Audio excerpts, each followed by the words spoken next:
Hello there, I'm Wes Ruby, and on this episode of 4 Minutes, the topic will be waterboarding. Illegal or effective? I am now here with Lieutenant Dunbar, who is a Green Beret in the United States Army. He will now be telling us the information and history on waterboarding in America. Lieutenant Dunbar, how are you doing today? I'm good. How are you, sir? Great. Let's hear the history. Well, in the U.S., waterboarding began in the prison system in the South, especially Alabama and Mississippi, where it was called water torture or showering. They were kind of euphemisms for the term waterboarding. It was basically the same thing, though. The victim would have their rag placed over their head, and then water be applied to their face until they felt a drowning sensation. But later on, the Americans actually used waterboarding in the Spanish-American War against the Spanish that were captured. Ironically, though, the practice of waterboarding was borrowed from the Filipinos, who were our allies in the war. But the practice itself of waterboarding was actually, origins are in Spain, so we used it against the Spanish in the Spanish-American War. Later on in World War II, the Japanese were known for using waterboarding against the U.S. Prisoners of war during the war, and in response to that, American soldiers actually would hang Japanese soldiers accused of waterboarding our soldiers in the war. I'm now here with Professor Quinn from Harvard University, and he's here to tell me a little bit about what waterboarding really is. Quinn, how are you today? I'm good. So waterboarding is done by placing a rag over the victim's face and then pouring water over the face, and it simulates drowning.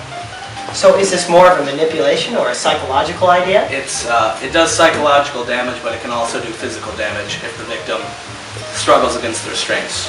Interesting. And what fields do we usually see this? Torture. Torture. Torture. Interesting. So, Professor Quinn, do you believe waterboarding should be illegal, or do you believe it's effective in the United States? I think it should be illegal because it can cause lasting psychological damage and potential physical damage. Could you tell me about this psychological and potential physical damage? Well, the potential physical damage is caused by the torturee struggling against the restraints. Okay.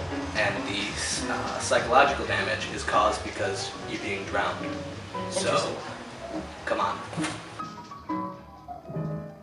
I'm now here with Dr. Ike from Yale University. Doctor, how are you doing? Good, how are you? Fantastic. Very good. We will now be talking about the pros and cons of waterboarding. Sure, of course. Amongst the various pros, some of the ones that stand out include waterboarding is a form of torture that does not create any permanent marks on the body.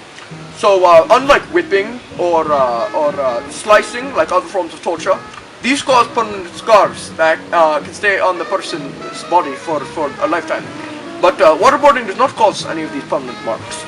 Another pro of waterboarding is that it has actually helped reveal some terrorist plots on the U.S. For example, we were able to stop the U.S. bank terrorist attacks on the West Coast in the 90s. And we were able to find the coordinator of the 9/11 attacks. Now that you've given us pros of waterboarding, could you give us some of the cons? Of course I can. Some of the obvious cons include waterboarding is a form of torture, so it is going to have effects on the body. Not as much physical, mostly psychological. One of the main psychological effects is that victims afterwards will have a fear of water afterwards, or hydrophobia. This can include, of being afraid to go in the shower, afraid to swim in the pool, things like that. Another obvious con of waterboarding is that when you are being waterboarded, your body is restrained with straps and ropes, other restraints of that sort. And when you're being waterboarded, the victim more or less is going to struggle. So when the victim is struggling against these restraints, this can cause bone fractures, and it can cause sprains on joints. Now, after learning more about waterboarding, I'm actually intrigued to try it. Now, these guys here, the professor, the doctor, and the lieutenant, said they have something in mind. Now, I have no idea what they're going to do for me. But oh my god! Oh my god! Oh my god! Go, go, go!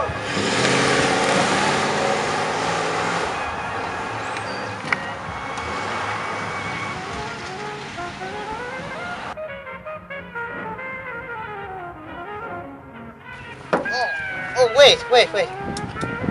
Well, I do now know what I got myself into. And I'm not liking it.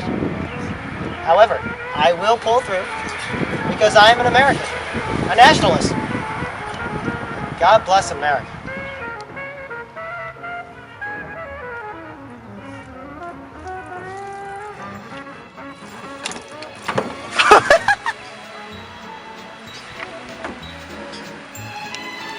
Now that the one thing I love, my mustache, is ruined, I have nothing to live for, because I am now scarred for the rest of my life from waterboarding.